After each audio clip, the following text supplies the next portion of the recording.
invite you to rise.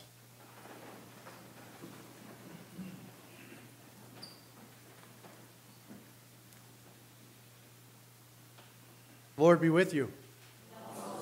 Thank you very much. Our gospel today comes from St. Luke, the 12th chapter.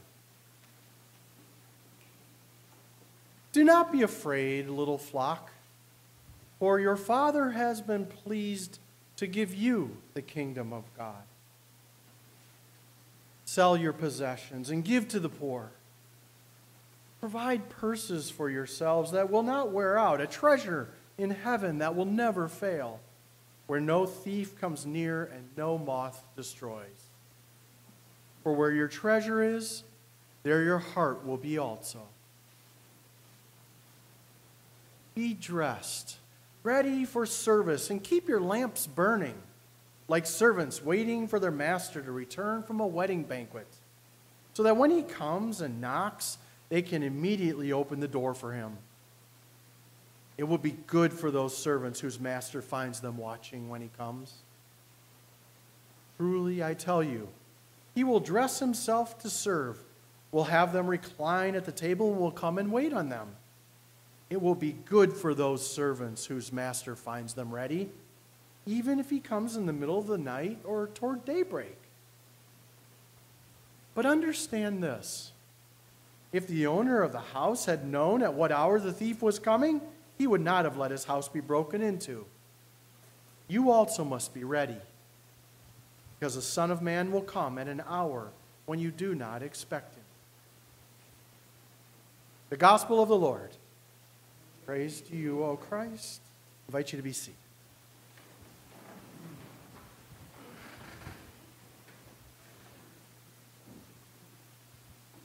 So I appreciated the fact that Christy read our Genesis reading today, which was not originally on the script, but I was going to read it to you anyway, because as I prepared my sermon today, I was captured by the beginning of both the Genesis reading and the gospel today. If you remember that first line that Christy read for us today, where God comes to Abram, and what does he say to him? Abram, don't be afraid.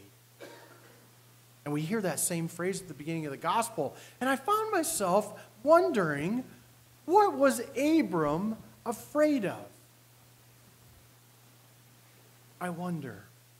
I was taken back to when I was newly out of college, and I think I've shared this with you before, but as a 22-year-old college graduate, I went to live for a year in Appalachia, southern Ohio, in the foothills of the Appalachian Mountains, and I ran a clothing store and a food pantry. But I was this 22-year-old white kid from the Midwest who moved into a little Appalachian town of 98 people, and I was Catholic, and nobody else in town was Catholic. But I lived next to the Catholic Church because I was the curator of the Catholic Church. The people were not very nice to me. They would I think I told you the story of the little kid who brought a can of Right Guard to my door one day and handed it to me and said, "You stink." And he didn't mean that in a nice way like, "Here, have some." They really did not appreciate my being there. I was the foreigner. I was the outsider.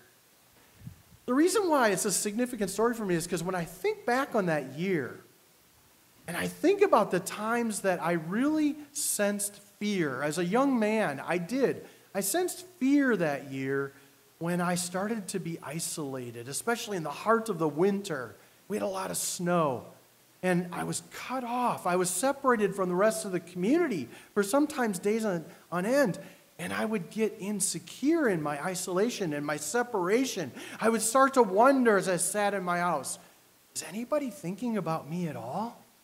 Am I in anybody's heart or mind?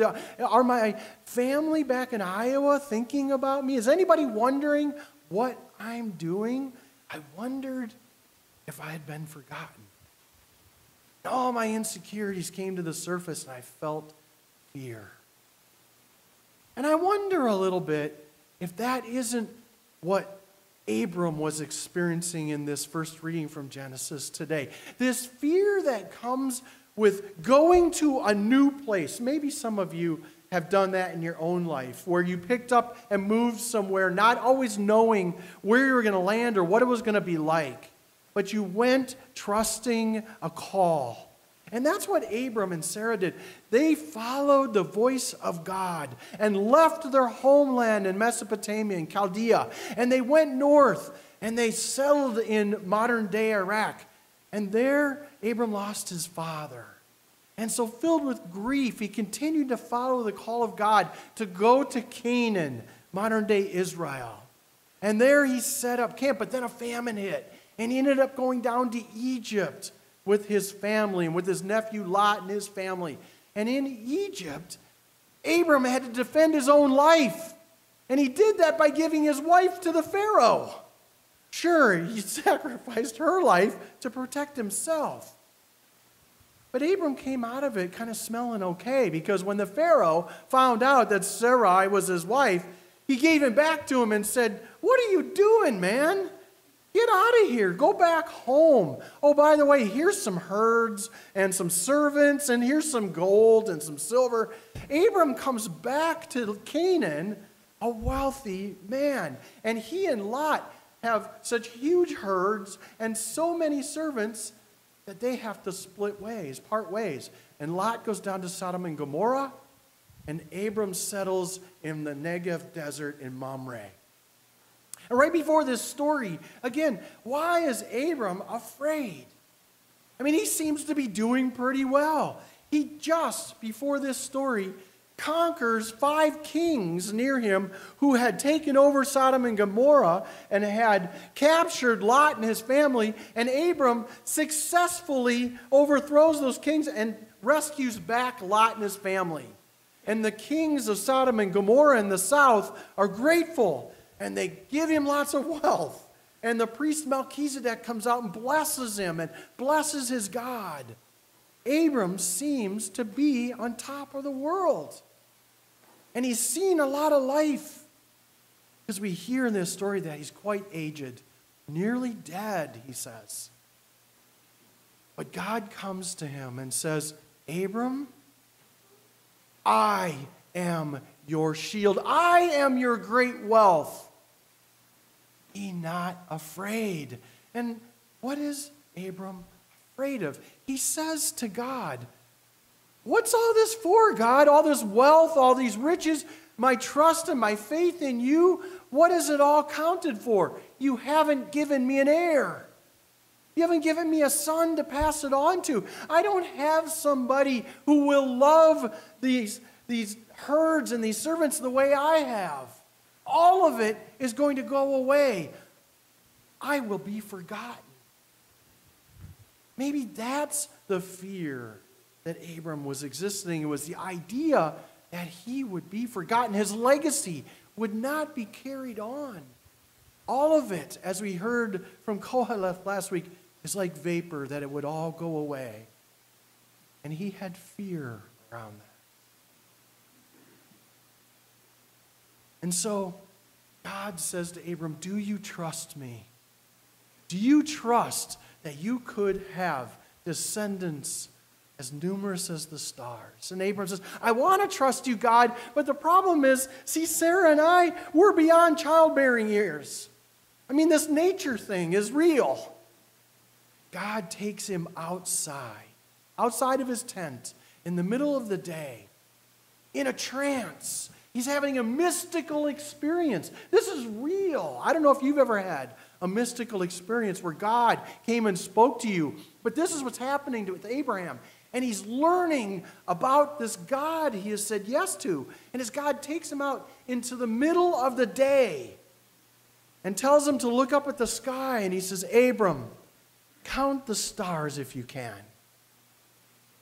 And Abram looks up and he says, "I can't see the stars, God." And God says, "Yeah, but you know they're there, right?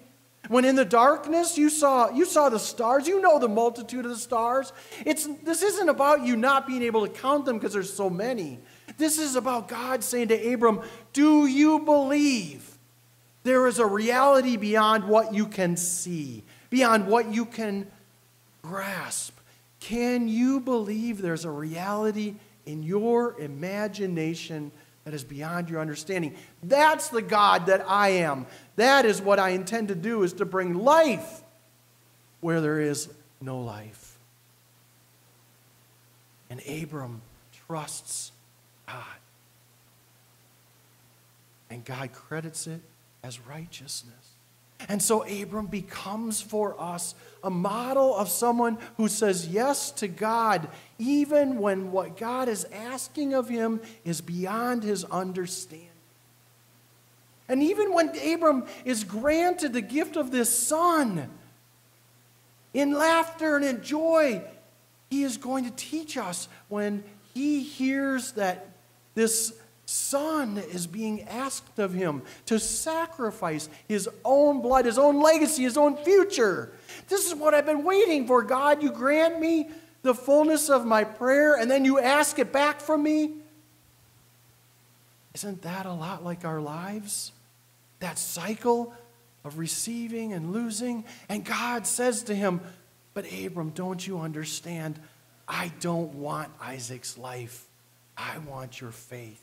I want your trust. I want to know that it is me that is your shield and reward. And because of that, Abram has life, and his descendants are as multitudinous as the stars.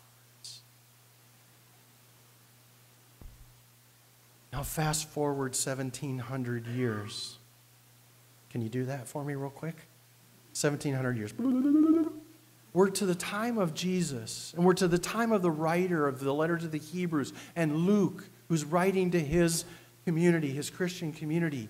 And I think that the people of Jesus' day were suffering an incredible amount of fear.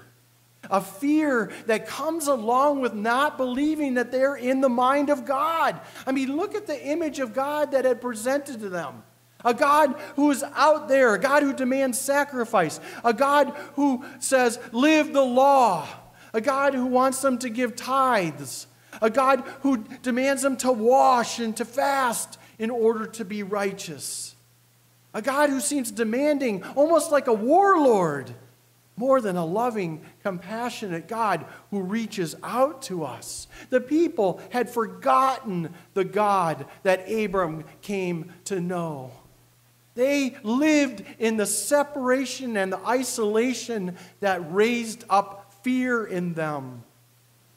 And I believe it is because of that fear that Jesus was born into this world. Born incarnated, taking on flesh, the face of Christ, born into the world like one of us. The DNA of God, the very essence of God, poured into a human that we might overcome that separateness and to realize in Jesus that our God is with us. And Jesus lived his life in love to call people together and ultimately to give his life in love, that we might live in that same way, in that same closeness with our God. See, Jesus is saying to his own disciples, you have been given the kingdom. Live in it. You are the ones who can share that good news with others. Share that good news. But there were people like Luke's community, Gentiles, who had grown up being told that they weren't good enough, that they didn't belong in God's mind and memory, that they weren't part of the community in the right way. They were told that because they worshiped a Caesar who lives in Rome, or that they had practiced other practices, that they weren't good enough, that they had to live the law in a certain way. But what we hear in the beginning of this gospel is the good news proclaimed to them when Luke looks at them and says, don't you understand? God's good pleasure is to give you the kingdom of God. Not to deprive you of the kingdom, but to give it to you. So quit listening to what these other people are telling you. Quit worrying about who's going to bring you into the kingdom or not. Live it today. Sell those things that possess you. Get rid of your idols. Get rid of your material things that keep you attached to those other structures and those other gods. Give it away. Live in the community that supports each other. Live in generosity with each other. There is the purse that is eternal. There is the relationship of your God that is eternal, that cannot be eroded or stolen from you. It cannot be wasted. It is that relationship with God in that kingdom that He gives you. That is your wealth.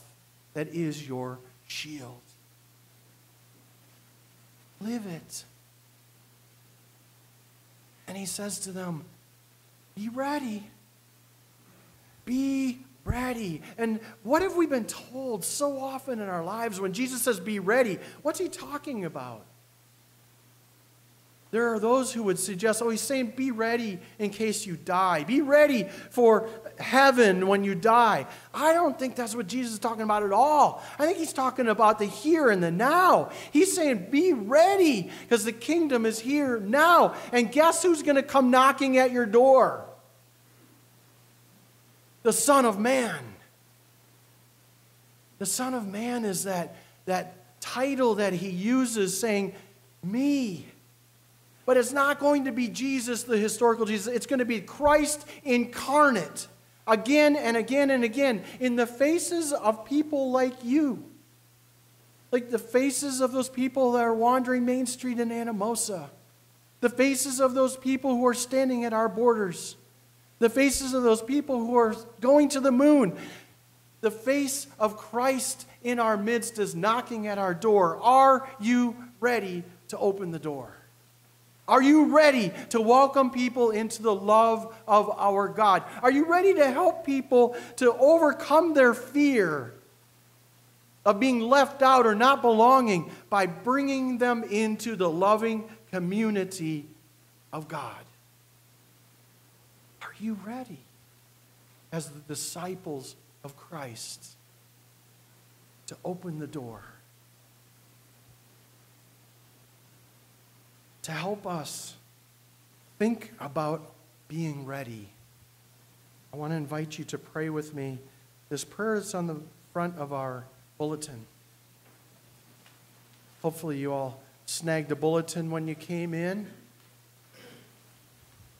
And again, I just want to encourage you to take these bulletins home with you and put them on your coffee table and pick them up sometime this week and read the commentary that's inside. Or discuss one of those questions that's in there. Discuss it with your family or your spouse. But right now what I want to invite us to do is to pray this prayer, the welcoming prayer, as we open ourselves up to being ready.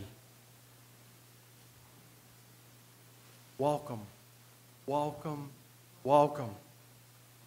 I welcome everything that comes to me today because I know it's for my healing. I welcome all thoughts, feelings, and emotions, persons, situations, and conditions. I let go of my desire for power and control. I let go of my desire for affection, esteem, approval, and pleasure.